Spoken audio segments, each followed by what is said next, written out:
जब परदेस में शाम ढलती है तो वो वक्त सिर्फ सुकून नहीं लाता है।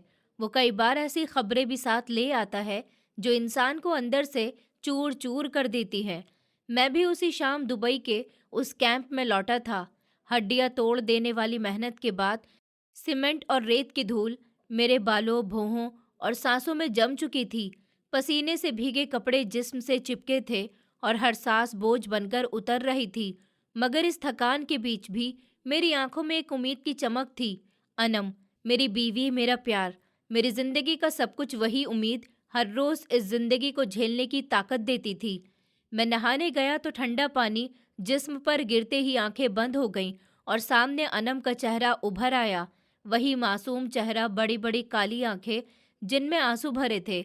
जब वो मुझे एयरपोर्ट तक छोड़ने आई थी, वो बार बार आंचल से अपना चेहरा छुपा रही थी ताकि मैं उसका टूटता दिल न देख लूं। उसी याद में डूबा था कि अचानक माँ का फोन आया। उनकी आवाज़ कांप रही थी और रोते रोते बस इतना कहा कि परवेज, तेरी बीवी भाग गई है। उस एक वाक्य ने मेरे पैरों के नीचे से ज़मीन खींच ली। मैं कुछ समझ ही नहीं पाया। माँ की हर बात हथौड़े की तरह सिर पर पड़ रही थी। मैं सदमे में था, होशो हवास खो चुका था।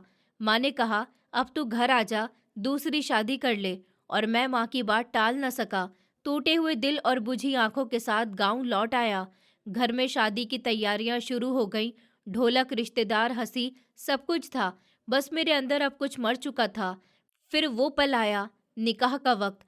तब अचानक दरवाजे पर एक फकीरनी आ गई, मेले कपड़े, बिखरे हुए बाल, और अगले ही पल उसने मेरे पैरों को पकड़ लिया। पूरा घर सुन रह गया। माँ चीख पड़ी, अरे इस पागल को बाहर निकालो। किसी ने उसका दुपट्टा चेहरे पर खींच दिया, मगर तभी किसी ने कहा कि नहीं, इसका मुंह देखो। जैसे ही दुपट्टा हटाया गया, मेरी आंखों के सामने अंधेरा छा गया। दिल ने मानो धड़कना ही छोड़ दिया। मैं वहीं गिर पड़ा और बेहोश हो गया, क्योंकि वो फकीरनी कोई और नहीं थी, वो मेरी पहली मोहब्बत थी। मुझे आज भी साफ याद है वो पल, जब एयरपोर्ट की भीड़ में मैंने झुककर अनम के कान में बहुत हल्की आवाज में कहा था, अरे पगली, रो मत। मैं तो इसलिए जा रहा हूँ ताकि तुम्हारे लिए वो सब कुछ कमा सकूं जिसकी तुम हकदार हो। ये जुदाई बस कुछ वक्त की है, हमारी खुशियां कहीं नहीं जाएंगी। और अनम, उसने भीगे हुए लहजे में कांपती आवाज के साथ बस इतना कहा था कि मुझे कुछ भी नहीं चाहिए परवेज, बस आप सही सलामत रहिए और जल्दी लौट आइए। आपके बिना ये गांव मुझे काट खाने को दौड़ता है। उसकी वो बात आज भी मेरे दिल में किसी खंजर की तरह धसी हुई है। नहाने के बाद मैं अपने उस छोटे से कमरे में आया जिसे मैं 5 और मजदूरों के साथ शेयर करता था। कोई अपने घर वालों से फ़ोन पर बात कर रहा था तो कोई चूल्हे पर खाना चढ़ाए बैठा था। कमरे में काफ़ी शोर था, मगर मेरे अंदर एक अजीब सी खामोशी छाई हुई थी। मैं सीधे अपने बेड पर गया और तकिए के नीचे से वो तस्वीर निकाल ली, अनम की तस्वीर। वो तस्वीर मेरी पूरी दुनिया थी। जब काम के बीच मालिक की डांट कानों में गूंजने लगती, जब तपती धूप में हिम्मत जवाब देने लगती, तो मैं बस चुपचाप उसी तस्वीर को देख लेता, उसकी आंखों में झांकता और दुनिया से कुछ देर के लिए कट जाता।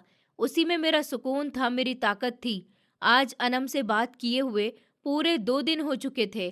पिछले 2 दिन ओवरटाइम की वजह से मैं उसे कॉल नहीं कर पाया था।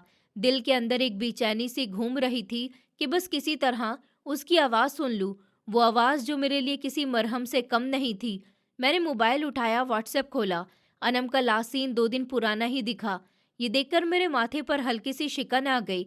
दिल ने फौरन बहाने धर लिए, शायद गांव में इंटरनेट नहीं होगा या बिजली चली गई होगी। मैंने खुद को इन्हीं ख्यालों से तसल्ली दी और उसे मैसेज टाइप करने लगा। अभी मैं लिख ही रहा था कि अचानक फ़ोन की स्क्रीन जगमगा उठी। एक कॉल आ रही थी। एक पल के लिए मेरी धड़कन रुक सी गई। दिल ने सोचा शायद अनम है, मगर नहीं, स्क्रीन पर माँ का नाम चमक रहा था। उस वक्त माँ का फ़ोन आना सुकून नहीं बल्कि किसी अनहोनी की घंटी लगा था। मेरे दिमाग में एक साथ हजारों ख्याल उमड़ पड़े थे। क्या गांव में कोई बड़ी परेशानी हो गई है? क्या पापा को दिल का दौरा पड़ गया? या ऊपर वाला न करे कि अनम बीमार हो गई हो?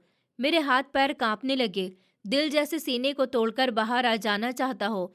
मैंने गहरी सांस ली और कॉल रिसीव कर ली। हेलो माँ। मेरी आवाज़ खुद मुझे अजनबी लगी, लड़खड़ाती हुई और डरी हुई। पर उधर से फ़ोन पर कोई जवाब नहीं आया, बस रोने की आवाज़। ऐसी आवाज़ जिसने मेरे ख्वाबों की नींव हिला दी। मेरा खून जैसे जम गया था। माँ बोलो तो सही, हुआ क्या है? तुम रो क्यों रही हो? मेरी जान निकल रही है यहाँ। मैं लगभग चीख पड़ा। कमरे में बैठे मेरे रूममेट चौंक कर मेरी तरफ देखने लगे। दूसरी तरफ माँ ने उस दर्द के साथ बोलना शुरू किया जो शायद सिर्फ एक टूटी हुई माँ ही पैदा कर सकती है। हम लुट गए हैं परवेज, बर्बाद हो गए। तेरी कमाई, तेरी इज्जत, तेरा घर, सब कुछ मिट्टी में मिल गया बेटा। उस एक एक शब्द के साथ मेरा दिल जैसे सीने से बाहर निकलने को था। मुझे समझ नहीं आ रहा था कि जिस जमीन पर मैं खड़ा हुआ हूँ वो सच में मौजूद है या मैं किसी भयानक ख्वाब में फंस चुका हूँ। माँ प्लीज पहेलियां मत बुझाइए और साफ साफ बताइए कि हुआ क्या है। मेरी आवाज घबराहट से कांप रही थी। घर में चोरी हो गई है क्या? ये सवाल मेरे मुंह से निकला ही था कि दूसरी तरफ से मम्मी ने ऐसा बम फोड़ा जिसकी गूंज ने मेरी पूरी दुनिया हिला दी।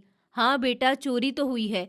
एक पल के लिए मुझे लगा कि शायद दिल को थोड़ी राहत मिलेगी, मगर अगले ही लम्हे उन्होंने जो कहा उसने मेरी सांसें छीन ली। लेकिन ये चोरी किसी बाहर वाले चोर ने नहीं की, ये धोखा उसने दिया है जिसे तूने पलकों पर बिठाकर रखा था। ये सुनना था कि मेरे जिस्म में जैसे बिजली दौड़ गई। तेरी वही लाडली बीवी अनम। मम्मी की आवाज और भारी हो गई। जिसे तू इतना पाक साफ समझता था वो कल रात अपने किसी आशिक के साथ भाग गई है परवेज। ये सुनते ही मुझे लगा जैसे किसी ने मेरे कानों में पिघला हुआ शीशा डाल दिया हो। कमरे की दीवारें घूमने लगी, छत जैसे नीचे खिसकाई हो। दिमाग इन शब्दों को मानने से साफ इनकार कर रहा था। वो अनम जिसने शादी की पहली रात मुझे कितना यकीन दिलाया था कि वो मुझसे कितना प्यार करती है। वो अनम जिसने वफद वो अनम जिसने वफादारी की कसम खाई थी। वो अनम जो कभी नजर उठाकर किसी गैर मर्द से बात तक नहीं करती थी। वो ऐसा कैसे कर सकती थी? नहीं, ये झूठ है। मैं पागलों की तरह चिल्ला पड़ा। माँ, ये बकवास है। आपको कोई गलत फहमी हुई है। अनम ऐसी नहीं है। वो तो मेरे बिना सांस भी नहीं लेती। वो किसी और के साथ कैसे जा सकती है फिर? मेरा लहजा माँ की इज्जत से भी आगे निकल गया था, क्योंकि उस वक्त मुझे लग रहा था जैसे मेरे प्यार को सरेआम रौंदा जा रहा हो। माँ ये सब समझ रही थी। वो जानती थी कि अब आधा सच नहीं चलेगा।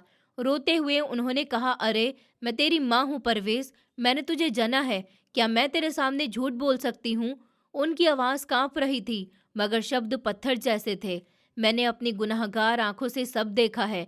रात के पिछले पहर जब कुत्ते भौंक रहे थे, मेरी अचानक नींद खुल गई। मैंने देखा वो पिछले दरवाजे से बाहर निकल रही थी। मेरे हाथ सुन पड़ चुके थे। एक लड़का बाहर मोटरसाइकिल लिए खड़ा था। मम्मी बोलती रही। मैंने आवाज़ दी, उसके पीछे भागी, पर मैं गिर गई। मेरे घुटने भी छिल गए थे। ये कहते कहते उन्होंने एक पल को सांस ली, फिर बोली, परवेज। उसने मुड़कर भी नहीं देखा। वो बेशर्म चली गई। और फिर वो आखिरी बार। और सुन बेटा, वो खाली हाथ नहीं गई। तेरे भेजे हुए सारे जेवर, वो सोने के कंगन, अलमारी में रखे 50,000 रुपए, सब कुछ समेट कर ले गई। मम्मी की आवाज़ टूट गई। उसने हमें कंगाल कर दिया है परवेज। उस लम्हे मुझे लगा जैसे परदेश की इस रात में मैं जिंदा खड़ा हूँ, लेकिन अंदर से सब कुछ मर चुका है। माँ की ये बातें मेरे दिल पर हथौड़े की तरह बरस रही थी। एक के बाद एक वार, बिना रुके, बिना रहम के। जेवर और पैसों का दुख मुझे नहीं था, वो तो फिर भी चीजें थीं। असली दर्द इस बात का था कि मैंने अनम पर कितना अंधा भरोसा किया था। ऐसा भरोसा जिसमें आदमी खुद को भी भूल जाता है। मैंने उसी भरोसे में अपनी माँ से झगड़ा किया, अपने आप से लड़ा, बहन भाइयों तक के रिश्ते खराब कर दिए। मुझे याद आया शादी से पहले माँ ने कितनी बार मुझे समझाया था कि बेटा, गरीब घर की लड़कियां वफादार नहीं होती, उनकी नज़र हमेशा ऊंची होती है, मौका मिलते ही उड़ जाती हैं। और मैंने कितने यकीन से कहा था कि नहीं माँ, अनम हीरे जैसी लड़की है। और आज वही बाट, वही डर सच बनकर मेरे सामने खड़ा हुआ था। मेरा भरम चकनाचूर हो रहा था, फिर भी दिल के किसी कोने में एक नन्ही सी उम्मीद जाग उठी थी कि शायद मजबूरी में इंसान झूठ को भी सच मान लेना चाहता है। कांपती हुई आवाज में मैंने कहा, माँ, हो सकता है वो मायके गई हो, शायद कोई इमरजेंसी आ गई हो। लेकिन माँ ने उस उम्मीद का गला उसी वक्त घोट दिया। अरे अकल के अंधे, मायके वाले तो सुबह खुद हमारे घर पर आकर हमारा गिरेबान पकड़ रहे थे। माँ लगभग चीख पड़ी। वो लोग कह रहे थे कि तुमने हमारी बेटी को गायब कर दिया, वो भी ड्रामा ही कर रहे हैं। मुझे तो लगता है ये सभी मिले हुए हैं। हर एक शब्द जहर बनकर मेरे अंदर उतर रहा था। मैंने अनम के नंबर पर सैकड़ों कॉल किए। माँ बोली नंबर बस बंद ही जा रहा है। अगर वो सच्ची होती तो फ़ोन उठा लेती ना, और अगर मायके जाती तो ज़ेवर और नकद पैसे चोरी करके क्यों ले जाती। फिर एक पल रुककर उन्होंने वो बात कही जिसने मुझे अंदर से जला दिया। मैं तो पहले से ही कहती थी कि तेरी गैर मौजूदगी में वो छत पर खड़ी होकर घंटों फ़ोन पर किसी से बात करती रहती थी। मुझे लगता था कि तुझसे बात करती होगी, पर अब समझ आया कि मैं बहू के रूप में सांप को दूध पिला रही थी, जो हमें ही डस के चली गई। मेरे पास अब कहने को कुछ भी नहीं बचा था। अयम का फ़ोन सच में बंद था। उसका लास्ट सीन 2 दिन पुराना था। मतलब वो 2 दिन से सब प्लान कर रही थी। तो क्या वो सारी बातें झूठी थी? मुझे आपकी बहुत याद आती है। आप कब आएंगे परवेज़? ये सब मगरमच्छ के आंसू थे क्या? मेरी आंखों के सामने मेरी मेहनत घूमने लगी। 50 डिग्री की तपती धूप, भारी पत्थर उठाते हाथ, पेट काटकर जोड़ा हुआ एक एक रुपया, सिर्फ इसीलिए कि अनम के लिए बालियां ला सकूं, उसके लिए अच्छा सामान भेज सकूं। मुझे लगा अनम ने जेवर नहीं चुराए, उसने मेरी जिंदगी चुरा ली है। मेरी जवानी, मेरे 2 साल चुरा लिए, जो मैंने परदेश में गल सड़कर बर्बाद कर दिए थे। माँ ने जो शक का जहर मेरे कानों में डाला था, वो अब मेरे खून में उतर चुका था। प्यार धीरे धीरे वो नफरत में बदलने लगा। मेरे अंदर गुस्सा बढ़ता ही जा रहा था, हद से ज्यादा गुस्सा, और काबू से बाहर। एक पल को मेरा जी चाहा कि सामने होती तो मैं उसका अभी गला दबा देता। मैंने बेड पर रखी अनम की तस्वीर उठाई और पूरी ताकत से दीवार पर दे मारी। तस्वीर के टुकड़े टुकड़े हो गए, बिल्कुल वैसे ही जैसे मेरा दिल किरची किरची हो चुका था। कमरे में मौजूद साथी भी सुन रह गए। मैं घुटनों के बल बैठ गया और फिर मैं दहाड़े मार मार कर रोने लगा। क्यों किया तुमने ऐसा? क्यों किया अनम? मैं पागलों की तरह बड़बड़ाने लगा। क्या कोई कमी रह गई थी मेरे प्यार में? मैंने तो तुम्हें रानी बनाकर रखा था ना। फोन पर माँ की आवाज़ अब भी आ रही थी। हर शब्द एक नया जज्बाती वार बनकर मेरे सीने में धंस रहा था। बेटा, तेरे पापा का हाल बहुत बुरा है। माँ की आवाज़ रोते रोते टूट रही थी। वो कमरे से बाहर नहीं निकल रहे। पूरा गांव बातें कर रहा है। सब कह रहे हैं कि परवेज की बीवी भाग गई है। हमारी तो नाक ही कट गई। परवेज लोग ताने मार रहे हैं कि परदेसी अपनी बीवी तक को संभाल नहीं सका। माँ का हर शब्द मेरे सीने में कील बनकर गल रहा था। माँ ने आगे कहा, अब अगर तू चाहता है कि तेरे बाप की जान बची रहे, अगर खानदान की इज्जत बचानी है तो फौरन वापस आ जा। मेरे मुंह से बस एक ही सवाल निकला, वो भी रोते हुए कि माँ, मैं आकर अब क्या करूँगा? किस मुंह से गाँव आऊँगा? सब मुझ पर हंसेंगे। उस पल माँ ने फ़ोन पर जैसे अपना असली इरादा फेंक दिया हो। उनकी आवाज़ में अब आंसू कम और फैसला ज्यादा था। नहीं, कोई नहीं हंसेगा। उन्होंने सख्ती से कहा कि हमने सब कुछ तय कर लिया है। तेरी दूसरी शादी कर देंगे इल्मा से। वही इल्मा जिसका रिश्ता मैं पहले भी बता चुकी थी। बहुत अच्छी बच्ची है, वो हमारा घर संभाल लेगी।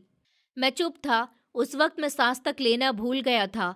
माँ बस बोलती रही, जब नई दुल्हन इस घर में आएगी तो लोगों के मुंह अपने आप ही बंद हो जाएंगे।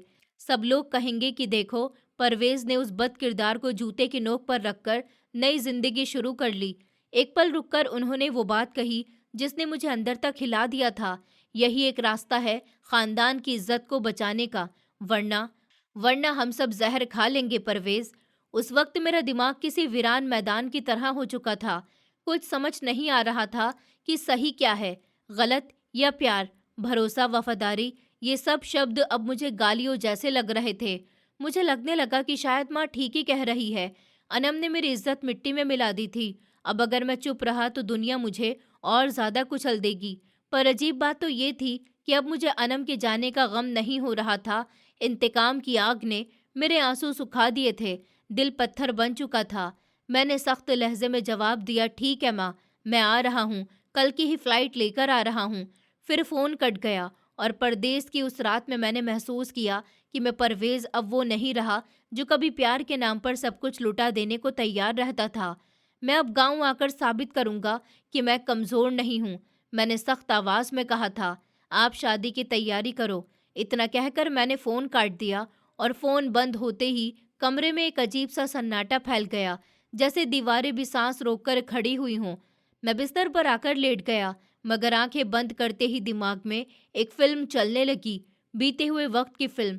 अनम को पहली बार देखना, उसकी वो हल्की सी मुस्कुराहट, उसके हाथों की बनी चाय, हर याद अब सुई बनकर दिल में चुभ रही थी। मैं खुद से पूछ रहा था कि भला कोई इंसान इतना बड़ा एक्टर कैसे हो सकता है? क्या वो सब कुछ सिर्फ ड्रामा था? क्या वो मासूमियत बस एक जाल थी जो उसने मेरे लिए ओढ़ रखा था? ऐसे ही रात गुजरती जा रही थी, मगर मेरी आंखों से नींद कोसों दूर थी। कभी मैं उठकर बैठ जाता, कभी कमरे में टहलने लग जाता। मेरा दिल चाहता था कि मैं पंख लगाकर उड़ जाऊं और सीधे गांव पहुंच जाऊं और अनम को ढूंढकर उससे पूछूं कि तुमने ऐसा क्यों किया।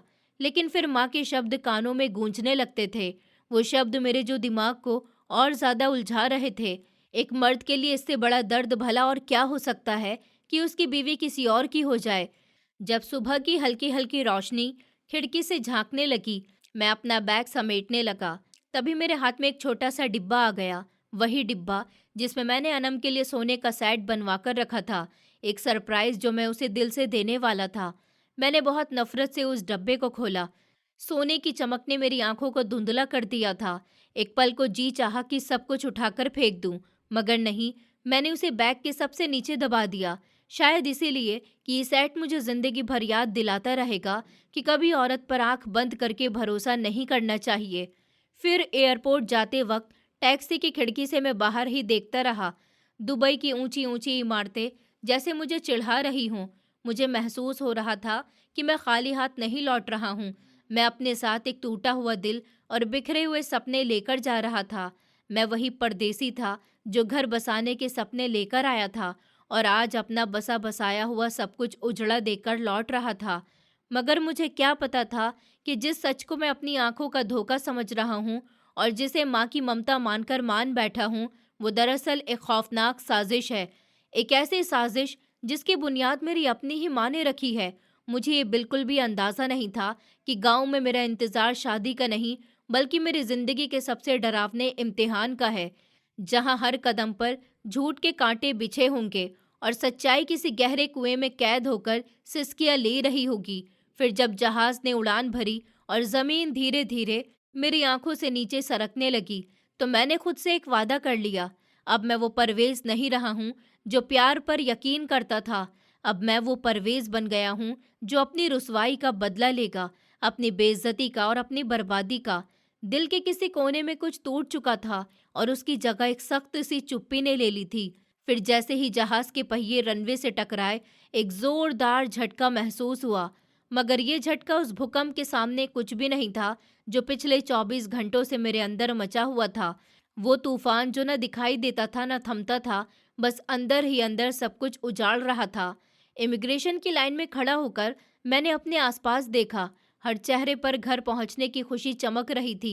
कोई अपने बच्चों के लिए खिलौने संभाल रहा था, कोई अपनी बीवी के लिए लाई हुई चूड़ियां बार बार देख रहा था, जैसे डर हो कि कहीं खो ना जाए। और मेरे हाथ खाली थे, आंखों में वीरानी थी। दिल चाहता था कि यहीं से पलट जाऊं, वापस उसी परदेस की भीड़ में गुम हो जाऊं, क्योंकि जिस घर की तरफ मैं जा रहा था, वहां अब सुकून नहीं, सिर्फ बेइज्जती और रुसवाई ही मेरा इंतजार कर रही थी। एयरपोर्ट से बाहर निकलते ही टैक्सी ड्राइवरों की भीड़ मुझ पर टूट पड़ी। कोई हाथ खींच रहा था, कोई आवाज़ लगा रहा था, और मैं चुपचाप किसी तरह एक टैक्सी में बैठ गया और ड्राइवर को गांव का नाम बता दिया। रास्ते भर टैक्सी के रेडियो पर चलने वाले पुराने गाने मेरे जख्मों पर नमक छिड़कते रहे। हर शब्द, हर धुन जैसे मेरे टूटे दिल का मजाक उड़ा रही हो। मैं खिड़की से बाहर देखता रहा। सड़क के किनारे भागते पेड़, वही रास्ता था। यही वो रास्ता था जिससे मैं पहले गुजरता था तो खुशी से फूला नहीं समाता था। दिल में बस एक ही ख्याल रहता था, अब बस गांव आएगा, मैं घर जाऊंगा और अनम शर्माते हुए मेरे लिए पानी का गिलास लेकर आएगी। उसकी आंखें झुकी होंगी, चेहरे पर वही पुरानी मुस्कान होगी। लेकिन आज आज वही रास्ता मुझे आग की तरह दिखाई दे रहा था। हर मोड़ डरावना लग रहा था, हर किलोमीटर दिल पर बोझ बनता जा रहा था। मुझे ये सफ़र सदियों जैसा लंबा लग रहा था, जैसे वक्त मेरे साथ कोई खेल खेल रहा हो, धीरे धीरे मुझे उस सच की तरफ धकेल रहा हो जिससे मैं भागना चाहता था, मगर जानता था कि अब बचने का कोई रास्ता नहीं है।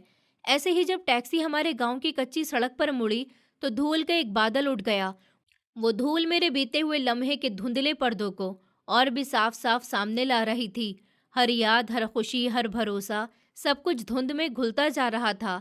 गांव के चौपाल में हुक्का पीते हुए बुजुर्गों ने हमारी टैक्सी को देखा और उनकी गर्दनें एकदम मुड़ गईं, मगर उनकी आंखों में कोई हमदर्दी नहीं थी। सिर्फ एक अजीब सा ताना दिख रहा था, जैसे मैं कोई मुजरिम हूँ जिसको कटघरे में लाया गया हो। मैं नजरें झुका गया और अंदर ही अंदर महसूस किया कि हाँ, शायद मैं वही अपराधी हूँ जो इस गांव की हवा को भी शर्मिंदा कर देगा। टैक्सी घर के बड़े लकड़ी के दरवाजे पर रुकी। दिल सीने की पसलियों से टकराने लगा। फिर मैंने टैक्सी वाले को किराया दिया और अपने हाथों से दरवाजे को धक्का दिया। दरवाज़ा खुलते ही जो मंजर सामने आया, उसने मेरी रही सही हिम्मत भी तोड़ दी। बैठक में मोहल्ले की कुछ औरतें बैठी हुई थीं और चारपाई पर माँ लेटी हुई थी, सिर पर पट्टी रखी थी और वो दर्द से कर्रा रही थी। पर जैसे ही उन्होंने मुझे देखा, माँ ने एक तेज चीख मारी और चरपाई से लड़खड़ाती हुई उठी। आ गया मेरा बेटा, आ गया मेरा बर्बाद शहजादा। वो दौड़कर मेरे गले लग गई, फिर दहाड़े मार मार कर रोने लगी।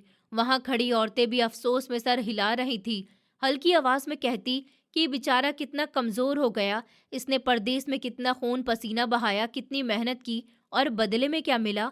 बीवी की बेवफाई। मैं जैसे फर्श पर गिर गया। हर बात मेरे लिए शीशे की तरह चुभ रही थी। माँ ने मेरा चेहरा हाथों में लेकर चूमा।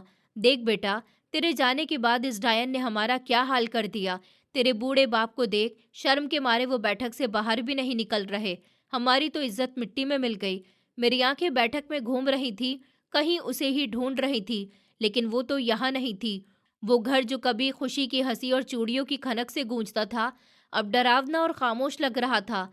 माँ मुझे खींचते हुए कमरे में ले गई, वही कमरा जिसे हमने अनम के साथ बड़े शौक से सजाया था। अब वो उजड़ा हुआ था।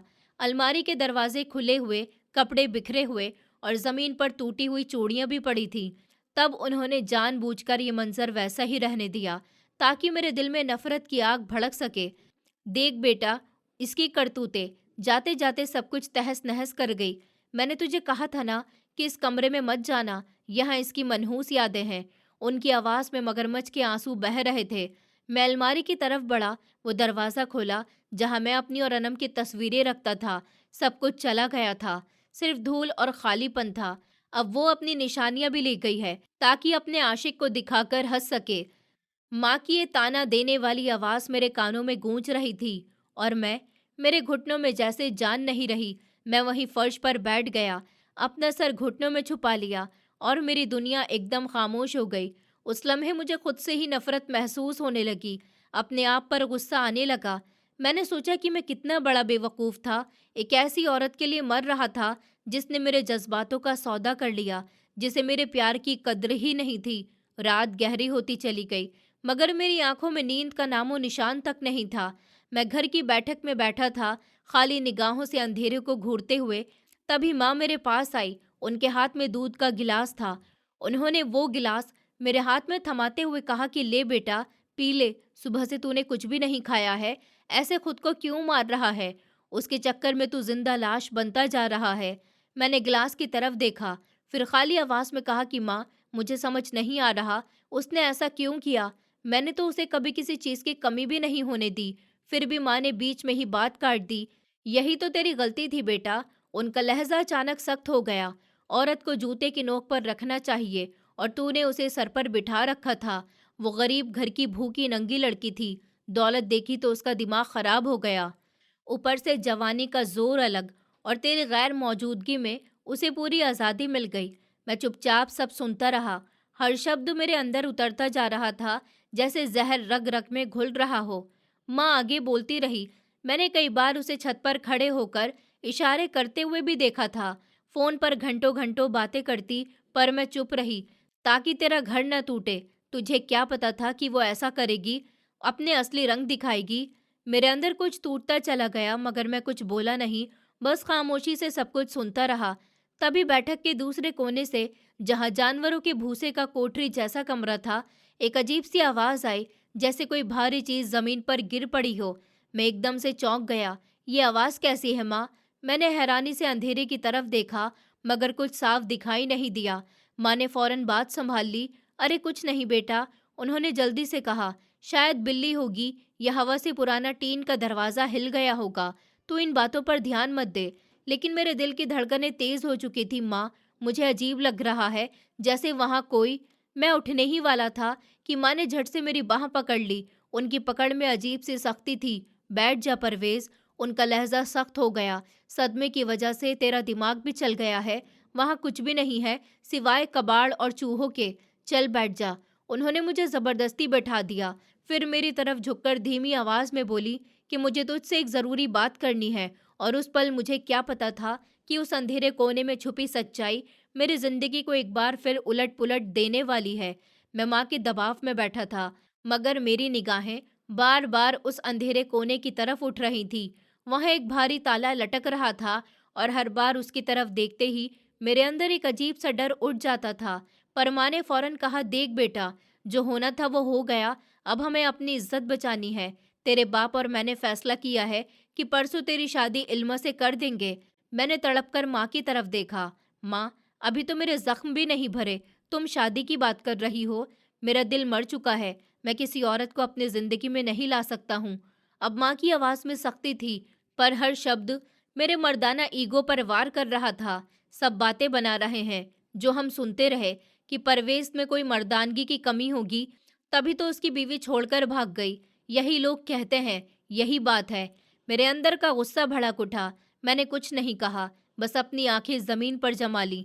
तब माँ ने एक लंबी सांस ली और फिर कहा कि हाँ बेटा, और क्या, अगर तूने शादी नहीं की तो यही समाज तुझे दोषी मान लेगा। और इल्मा तो मेरी अपनी है, सलीकेमंद है, खूबसूरत भी है। वो तेरा ख्याल रखेगी और इस कलंक को भी धोकर हटा देगी जो अनम ने तेरे ऊपर लगा दिया है। तुझे मेरी कसम, मना मत करना, वरना मैं यही जहर खा लूंगी। मैं पहले ही टूट चुका परवेज, माँ की कसम और समाज के तानों के सामने बेजान हो गया। बस मैंने खामोशी से कहा, जो तुम चाहो करो, मुझे कोई फर्क नहीं पड़ता। माँ के चेहरे पर एक चट्टान जैसी मुस्कान आ गई और अगले ही पल वो वहां से गायब हो गई। अगले दिन से घर में शादी की तैयारी शुरू हो गई। मेरे लिए तैयारी किसी मौत की तैयारी जैसी थी। हर कोना सजाया जा रहा था, खाना पक रहा था, रिश्तेदार जमा होने लगे थे। घर में चारों तरफ जश्न का माहौल था, पर मेरे अंदर सिर्फ वीरानी और गुस्सा भरा हुआ था। और इल्मा, वो लड़की जो शर्माती हुई घर में घूम रही थी, वो सादा सी लड़की, शायद उसे पूरी हकीकत का पता नहीं था, या फिर वो भी इस साजिश का हिस्सा बनी हुई थी। मैं बैठक में पत्थर बना बैठा रहता। लोग आते, मुझे बधाइयाँ देते, मेरे कंधे को थपथपाते और मैं बस सिर हिला देता। मेरे कानों में ढोल की थाप, किसी खुशी की आवाज़ नहीं लग रही थी। हर रस्म, हर हंसी मुझे अंदर से और खोखला कर रही थी। फिर हल्दी की रात आई। जब मेरे हाथ के पोरवों में मेहंदी लगाई जा रही थी तो अचानक अनम की मेहंदी आंखों के सामने घूम गई। मुझे याद आया उसने कितने शौक से अपने हाथ पर मेरे नाम का पहला लेटर लिखवाया था। वो मुस्कुराते हुए बोली थी, अब ये हाथ हमेशा तुम्हारे नाम से जाने जाएंगे। वो याद आते ही मेरा दम घुटने लगा, दिल जैसे सीने में फटने को हो। मैं रस्म अधूरी छोड़कर उठ गया। किसी को कुछ कहे बिना सीधा छत पर चला आया। छत पर रात का सन्नाटा छाया हुआ था। नीचे आंगन से औरतों के गीतों की आवाज आ रही थी, लेकिन वो आवाजें अब मुझे चुभ रही थी। मैंने रेलिंग पर हाथ रखा और आसमान की तरफ देखा। अनम, अगर तुम बेवफा थी तो इतना प्यार दिखाने का नाटक क्यों किया? और अगर तुम सच्ची थी तो मुझे इस तरह अकेला क्यों छोड़ गई? मेरी आंखों से आंसू टपककर रेलिंग पर गिर पड़े। तभी वही आवाज, इस बार और साफ। ये आवाज छत के पिछले हिस्से से नीचे की तरफ से आ रही थी, बिल्कुल उसी कोठरी से जिसे हमने कबाड़ खाना बना रखा था। अब ये किसी जानवर की आवाज नहीं लग रही थी, ये रोने की आवाज थी, दबी हुई, घुटी हुई, जैसे किसी का मुंह जबरदस्ती बंद किया गया हो। मेरे जिस्म में सनसनी दौड़ गई। मैंने नीचे झांक कर देखा। कोठरी की छत टीन की थी और उसमें एक छोटा सा रोशनदान खुला हुआ था। अंदर घुप अंधेरा था, मगर आवाज साफ वहीं से आ रही थी। कौन है ये? ये सवाल मेरे होठों तक नहीं आया, बस दिल में गूंजता रह गया। क्या कोई जानवर है या फिर?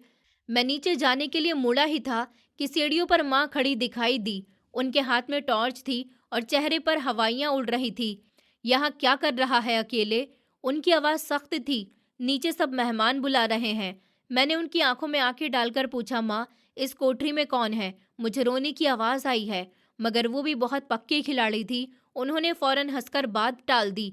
अरे पगले, मैंने कहा ना तुझे, वहाँ कुछ भी नहीं है। बस एक पुरानी बकरी बंधी हुई है, बीमार है बेचारी, इसलिए आवाज़ कर रही होगी। कल उसे भिजवा दूंगी। फिर उन्होंने मेरी बाह पकड़कर कहा कि चल नीचे, दूल्हा होकर छत पर ऐसे घूमेगा तो नजर लग जाएगी। मैं उनके साथ नीचे तो चल पड़ा, लेकिन दिल के किसी कोने में वो आवाज़ अब भी गूंज रही थी। और मुझे बिल्कुल अंदाज़ा नहीं था वो सिर्फ मेरा वहम नहीं था, बल्कि एक ऐसी सच्चाई की दस्तक थी जो बहुत जल्द मेरी पूरी दुनिया को उलट देने वाली थी। मैं माँ की बात तो मान गया, लेकिन दिल में एक कांटा चुभ रहा था। बकरी के रोने और इंसान के रोने में फ़र्क होता है, और मैं ये फ़र्क बहुत अच्छे से जानता था। फिर भी माँ पर शक करना मेरे लिए नामुमकिन था। नीचे आया तो मेरी नज़र बार बार उसी कोठरी पर अटक रही थी, जैसे कोई मुझे घूर रहा हो, जैसे कोई मेरे लिए कुछ छुपा रहा हो। शादी वाले दिन घर में माहौल किसी मेले के जैसा था। हर तरफ खुशबू, हंसी, गीत और शोर। मेरे हाथ पर मेहंदी, शेरवानी की सजावट, दोस्तों की तैयारियां और शीशे में खुद का अक्स, सब कुछ मुझे अजनबी सा लग रहा था। मैं अब वही परवेज नहीं था जिसकी आंखों में कभी सपने रहते थे। अब मैं बस एक हारा हुआ आदमी था जो अपने हालात से लड़ते लड़ते थक गया था। बैठक में मेहमानों की भीड़ बढ़ रही थी। हर तरफ माँ हुक्म चला रही थी। चेहरे पर जीत और सुकून था। सब कुछ अब उनके मुताबिक हो चुका हो। वो बार बार पीछे की तरफ देखती, फिर मुस्कुरा देती, और मुझे एहसास होता कि सब कुछ उनके इशारे पर चल रहा है। और मैं सिर्फ बैठा था, खामोश, अंदर से उबल रहा था। छत पर मेरी निगाहें अनम की तरफ घूम रही थी। उसके चेहरे, उसकी मुस्कान, उसकी छोटी छोटी हरकतें, सब कुछ मेरे दिमाग में उभर आता। दिल चीख रहा था, रुक जाओ, ये शादी मत करो। लेकिन मेरी जुबान जैसे तलवे पर चिपक गई हो, कुछ बोल नहीं पा रही थी। मैं माँ की तरफ देखता, उनकी आंखों में सख्ती और जीत का भाव होता। मैं सर झुका लेता। मुझे क्या पता था कि जिस दीवार के पीछे मैं बैठा हूँ, उसी घर की पिछली कोठरी में जिंदगी और मौत की जंग लड़ी जा रही है। और वो सच जिसे दबाने के लिए तमाशा रचा गया था, अब जंजीरें तोड़ने के लिए बेताब है। शादी का वक्त पास आ रहा था, और उस वक्त के साथ ही वो लम्हा भी आ रहा था जो इस घर की बुनियाद हिला देगा। मैं गहरी सांस लेता हुआ खुद को उस फैसले के हवाले कर गया जो मेरे लिए माँ ने चुना था। लेकिन तकदीर मुझ पर हंस रही थी, क्योंकि मेरे लिए लिखा गया फैसला कुछ और ही था। ऐसा फैसला जो अगले कुछ ही लम्हों में सबके होश उड़ा देगा। जब गांव में शहनाइयां गूंज रही थी और ढोलक की थाप हवा को चीर रही थी, तो सबको लग रहा था जैसे खुशियों का ऐलान हो रहा है। मगर मेरे लिए ये आवाज़ें खुशी नहीं, बल्कि किसी अनजाने सवाल की तरह थी जो बार बार मेरे सीने से टकरा रही थी। रोशनी में नहाया हुआ हमारा घर किसी दुल्हन की तरह सजा था। चारों तरफ हंसी, मुबारकबादें, चमकते कपड़े और मेहमानों की भीड़। सब कुछ ऐसा था जो एक शादी को त्योहार बना देता है। लेकिन इसी सारे हंगामे के बीच स्टेज पर बैठा हुआ मैं, परवेज, एक जिंदा इंसान नहीं, बल्कि किसी बेजान लाश की तरह बैठा था। चेहरे पर बनावटी सुर्खी थी, मगर आंखों में ऐसी वीरानी छाई हुई थी जहां उम्मीद का एक कण भी नजर नहीं ठहर पा रहा था। मौलवी साहब सामने बैठे थे। गवाह अपनी अपनी जगह संभाले हुए थे। अगरबत्तियां और इत्र की खुशबू हवा में घुली हुई थी, मगर मुझे सिर्फ दम घुटने का एहसास हो रहा था। दिल चाहता था कि या तो मैं यहाँ से भाग जाऊं, या जमीन फट जाए और मैं उसमें समा जाऊं। मेरे सामने बैठे लोग मुझे इंसान नहीं, दरिंदे लग रहे थे, जैसे मेरी बर्बादी का तमाशा देखने आए हों। मेरी माँ रेहाना बेगम पूरे घर में ऐसे घूम रही थी जैसे जंग जीत ली हो। उनके चेहरे पर एक अजीब सी मुस्कुराहट थी, शैतानी, मगर ममता के मुखौटे में छुपी हुई। वो बार बार मेरे पास आकर मेरे माथे को चूम लेती और कहती कि देख बेटा, आज तेरी जिंदगी का नया जन्म है, तू बस पुरानी बातों को भूल जा। मगर मैं क्या भूलता। मेरी हर सांस किसी याद से बंधी हुई थी, और हर याद मुझे अंदर से काट रही थी। मौलवी साहब ने जैसे ही बोलना शुरू किया, उसी पल घर के गेट पर जबरदस्त हंगामा मच गया। शोर इतना तेज और इतना गैर मामूली था कि ढोल की आवाज भी दब गई। स्टेज पर बैठे बैठे मैंने महसूस किया जैसे किसी ने मेरी नसों में बिजली दौड़ा दी हो। सारे मेहमानों की गर्दन एक साथ गेट की तरफ मुड़ गई। वहां चौकीदार किसी को रोकने की कोशिश कर रहे थे, मगर जो ताकत आगे बढ़ रही थी वो किसी तूफान से कम नहीं लग रही थी।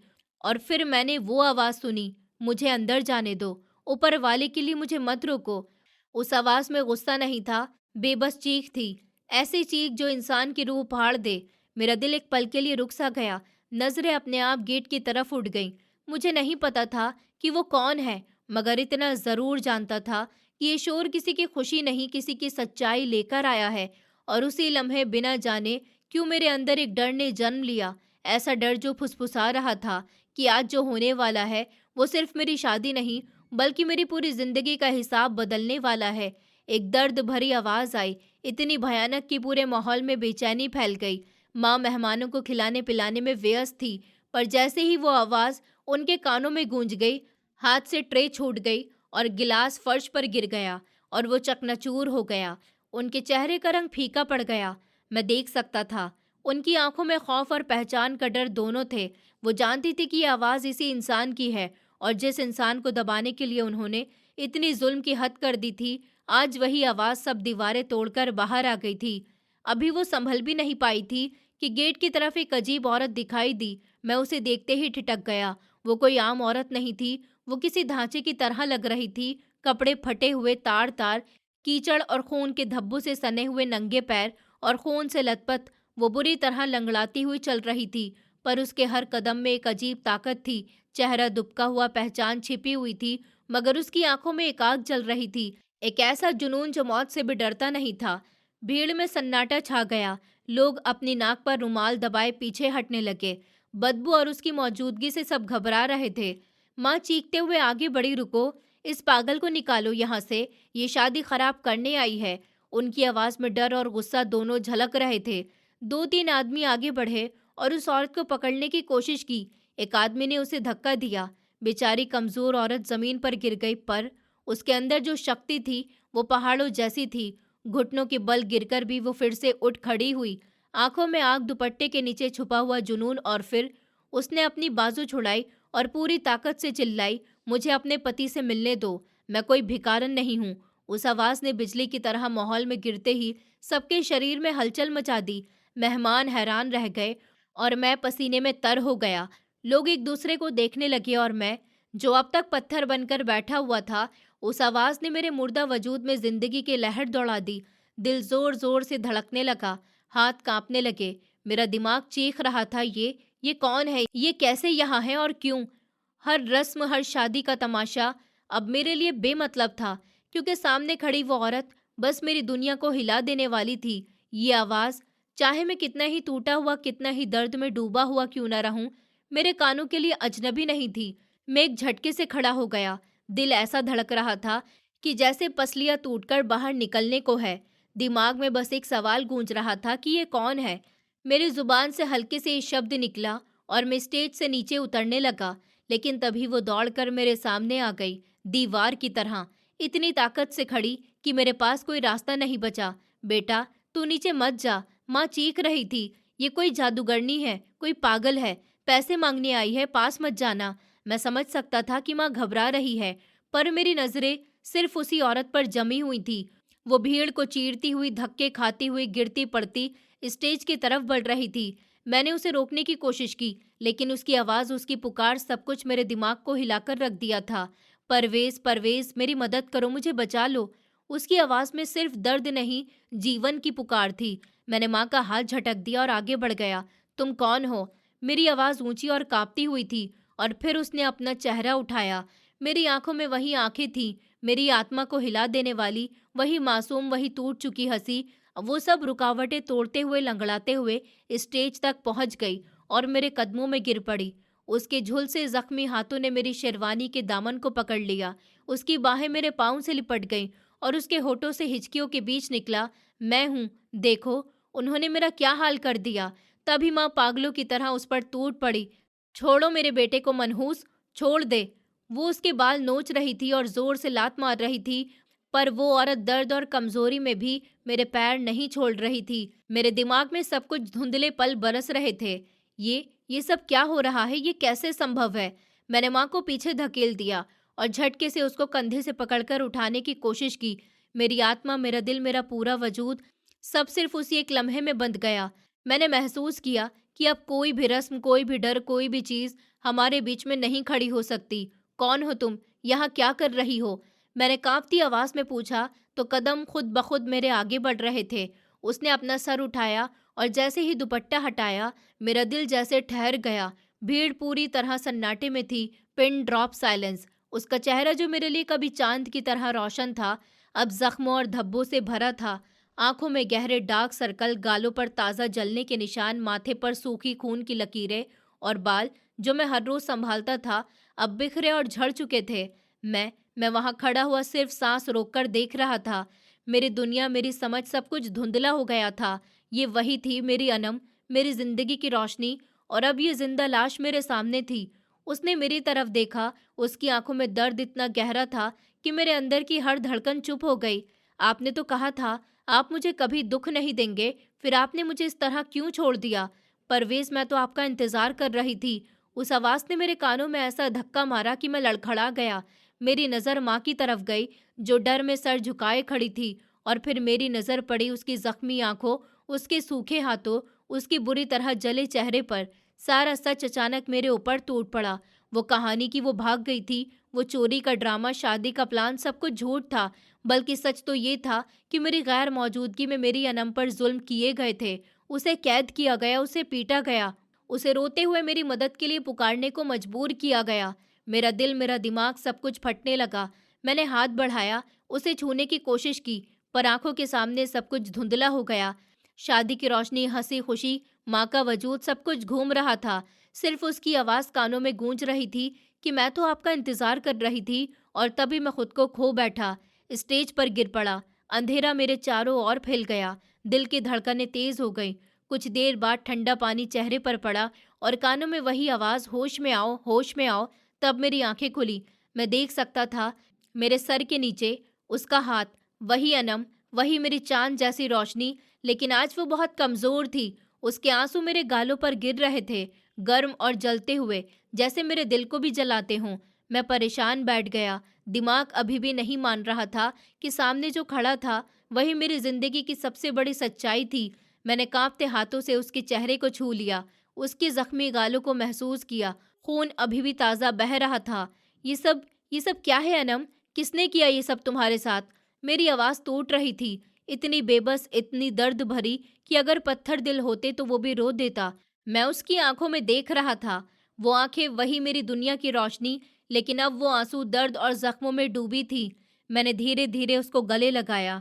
उसका शरीर कांप रहा था। वो इतनी कमज़ोर थी, इतनी टूटी हुई कि मैं खुद को संभाल नहीं पा रहा था। अनम, मेरी अनम, मैं यहाँ हूँ। मेरी आवाज़ टूट रही थी, लेकिन अंदर से एक ठोस इरादा जाग रहा था। अब मैं उसे कभी भी अकेला नहीं छोड़ूंगा। उसने मेरी बाजू पकड़कर अपना सर मेरे कंधे पर रखा। परवेज, मुझे यहाँ से निकलना था। मुझे डर लग रहा था। उसका लहजा टूटता टूटता हिचकियों के बीच मेरे कानों में गूंज रहा था। मैंने उसे अपने अंदर खींच लिया और धीरे धीरे कहा कि अब सब खत्म हो गया। अब तुम सुरक्षित हो। मैं तुम्हारे साथ हूँ। तुम्हें कोई तकलीफ नहीं दे सकता। उसने मेरी छाती पर सर रखा और धीरे धीरे रोना बंद किया। मैंने देखा कि उसका शरीर अब धीरे धीरे शांत हो रहा था। जितना भी दर्द था, जितनी भी बेरहमी की रातें उसने देखी थी, वो सब अब मेरे सामने सुरक्षित महसूस कर रही थी। मैंने अपने हाथ उसके जख्मों पर रखे। ये सब जो तुम्हारे साथ हुआ, ये सब मैं देख रहा हूँ। मैं अब किसी भी हाल में तुम्हें अकेला नहीं छोड़ूंगा, और जो भी लोग तुम्हें चोट पहुंचा सकते थे, उन्हें मैं कभी नहीं छोड़ूंगा। उसने मेरी आंखों में देखा और पहली बार बहुत समय के बाद हल्की मुस्कान दिखाई दी। परवेज, मुझे माफ़ कर दो। मैंने तुम्हें इतना डराया। मैंने सर हिलाया। डर डर तो मैंने तुम्हारे बिना महसूस किया था, लेकिन अब मैं संभाल लूंगा। धीरे धीरे मैंने देखा कि भीड़ में मौजूद लोग, मेहमान, रिश्तेदार, माँ, सब हमारे पास खड़े हैं। वो सब चौंक गए, लेकिन मैंने उन्हें सिर्फ देखा और अपने कदम पीछे नहीं हटाए। आज मुझे सिर्फ एक चीज़ की फिक्र थी, अनम की सुरक्षा और हमारी जिंदगी का सच। उस दिन मैंने सबको दिखा दिया कि मेरी अनम मेरे लिए कितनी कीमती है, और उसके बाद मैंने पहली बार महसूस किया, प्यार, भरोसा और हिम्मत, यही असली ताकत है। शहनाइयाँ और ढोल अब मेरे लिए खाली शोर थे। मेरे लिए सिर्फ वही आवाज़ मायने रखती थी, अनम की आवाज़, उसके दिल की धड़कन। और जब मैंने उसका हाथ पकड़ा, उसकी आंखों में देखा, तो मुझे समझ आया सभी डर, जख्म और धोखे खत्म हो गए थे। हम दोनों ने धीरे धीरे स्टेज से नीचे कदम रखा। भीड़ की चुगलियों, घबराहट के बीच मेरी दुनिया सिर्फ अनम बन गई थी। और मुझे पहली बार यकीन हुआ, हम किसी भी झूठ, किसी भी जुल्म और किसी भी डर से हमेशा के लिए बाहर निकल सकते हैं। बस साथ रहना होगा। मैंने अनम को अपने पीछे कर लिया। उसका कांपता हुआ हाथ मेरी कलाई से चिपका हुआ था, जैसे अगर छोड़ा तो वो फिर अंधेरे में खिंच जाएगी। मेरी आंखें अब नम नहीं थी, उनमें आग थी। मैं धीरे धीरे खड़ा हुआ और सीधा अपनी माँ की तरफ देखा। वही माँ जिसके सामने मैंने कभी आवाज़ ऊंची नहीं की थी। वही माँ जिनके झूठ को मैंने ममता समझकर पी लिया था। माँ, मेरी आवाज़ धीमी थी, लेकिन उसमें ऐसा वजन था कि पूरा घर सुन हो गया। आज सच बोलोगी या अब भी कोई कहानी बनानी है? उनका चेहरा सफ़ेद पड़ गया। उनके होंठ कांप रहे थे। आंखें इधर उधर भागने लगी। क्या बकवास कर रहा है परवेज, ये औरत पागल है, इसने तुझे बहका दिया। मैं हंसा, पहली बार कड़वी हंसी। मैंने सबके सामने उस कोठरी की तरफ इशारा किया। वहां उसी अंधेर में मेरी बीवी को जिंदा दफन किया गया था। भीड़ में खलबली मच गई। औरतों के मुंह से चीख निकली। मेरा बाप, जो अब तक शर्म से सर झुकाए बैठे थे, उन्होंने पहली बार सर उठाया। मैंने अनम को आगे किया। उसकी कमजोर आवाज कांप रही थी, लेकिन सच मजबूत था। मैं भागी नहीं थी, मुझे बांध दिया गया था, भूखा रखा गया, मारा गया ताकि मैं मर जाऊं और ये शादी हो सके। मैंने देखा मेरी माँ की टांगें जवाब दे रही थी। मैं आगे बढ़ा। अब मैं बेटा नहीं था, मैं इंसाफ था। तुम्हें शर्म नहीं आई माँ? जिस औरत को मैं अपनी जान मानता था, उसी को तुमने जानवरों की तरह कैद किया। उन्होंने एक आखिरी कोशिश की कि मैंने ये सब तेरे लिए किया, खानदान की इज्जत के लिए। मेरी आंखें लाल हो गईं। इज्जत? वो इज्जत जिस इज्जत के लिए एक औरत को जिंदा लाश बना दिया जाए। माँ, वो इज्जत नहीं, गुनाह होती है। मैंने दरवाजे की तरफ आवाज दी, अब बाहर आइए। और तभी गांव के सरपंच और 2 पुलिस वाले अंदर आए। पूरा मामला, कोठरी, जंजीरें, भूख, मारपीट, सब पहले ही रिकॉर्ड हो चुका था।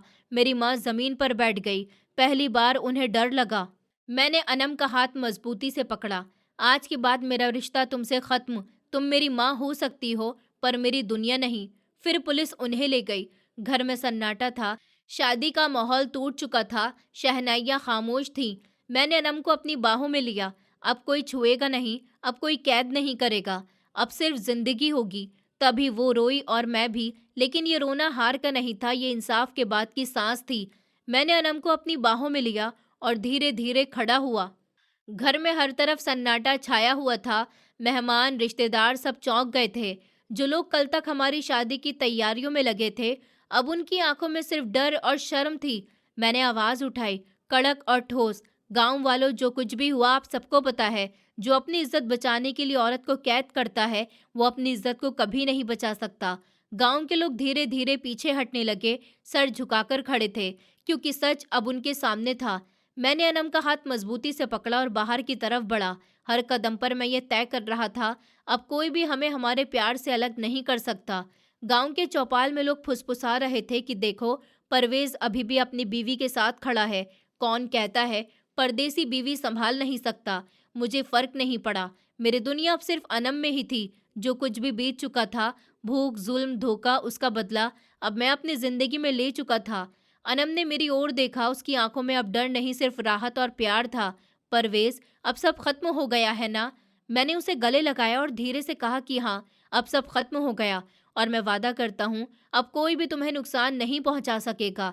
अब सिर्फ प्यार होगा और हमारी दुनिया। हमने धीरे धीरे घर से कदम बाहर रखा।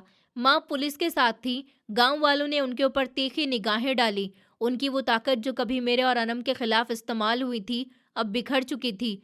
रास्ते भर में और अनम एक दूसरे का हाथ थामे रहे। हर कदम पर मैं महसूस कर रहा था कि हमारा प्यार सिर्फ जीत रहा है। जो भी झूठ था, जो भी डर था, सब कुछ पीछे छूट गया। और जब हम गांव के बाहर पहुंचे, सूरज की पहली किरण हमारे ऊपर पड़ी, तो मैंने पहली बार महसूस किया हमारी जिंदगी अब सच में हमारी है। कहीं भी डर नहीं, कहीं भी कोई डराने वाला नहीं है। अब सिर्फ प्यार, भरोसा और हमारी जिंदगी की नई शुरुआत है। अनम ने मेरी ओर मुस्कुराते हुए देखा। मैंने उसके कान में धीरे से कहा, अब बस तुम और मैं, और कोई दुनिया में हमारा मज़ा नहीं बिगाड़ सकता। उसने सर हिलाया और हम दोनों ने एक दूसरे को गले लगाया। ये वही पल था जब मैंने महसूस किया कि जो प्यार सच्चा होता है, वो हर अंधेरे, हर धोखे और हर जुल्म को तोड़ देता है। मैंने ये सीखा है, प्यार सिर्फ भावनाओं का खेल नहीं है। भरोसा और इज्जत उसके बिना कभी टिकती नहीं। जो लोग झूठ और डर के सहारे दूसरों को संभालने की कोशिश करते हैं, उनकी ताकत असली नहीं होती। और सबसे बड़ी बात, किसी औरत के से इंसान को कैद करके, डराकर, दबाकर कभी खुशी या इज्जत नहीं बनाई जा सकती। जो खोया है वो दर्द देता है, लेकिन सच और साहस वही लाते हैं जो हमें आगे बढ़ने की हिम्मत देते हैं। आज मैं समझ गया, प्यार में विश्वास जरूर होना चाहिए, लेकिन अपनी आंखें खुली रखनी भी उतनी ही जरूरी है। और अगर किसी ने तुम्हारे भरोसे का फायदा उठाया, तो खुद को कमजोर मत समझो। सच्चाई सामने लाओ, लड़ो और अपनी दुनिया वापस लो, क्योंकि जिंदगी सिर्फ जीने के लिए होती है, डरने के लिए नहीं। दोस्तों, उम्मीद करती हूँ आपको हमारी कहानी पसंद आई होगी। कहानी पसंद आई है तो वीडियो को लाइक करें, चैनल पर नए हैं तो चैनल को सब्सक्राइब करें और हाँ, नोटिफिकेशन बेल को ज़रूर दबाएं ताकि अगली अपडेट सबसे पहले आपको मिले।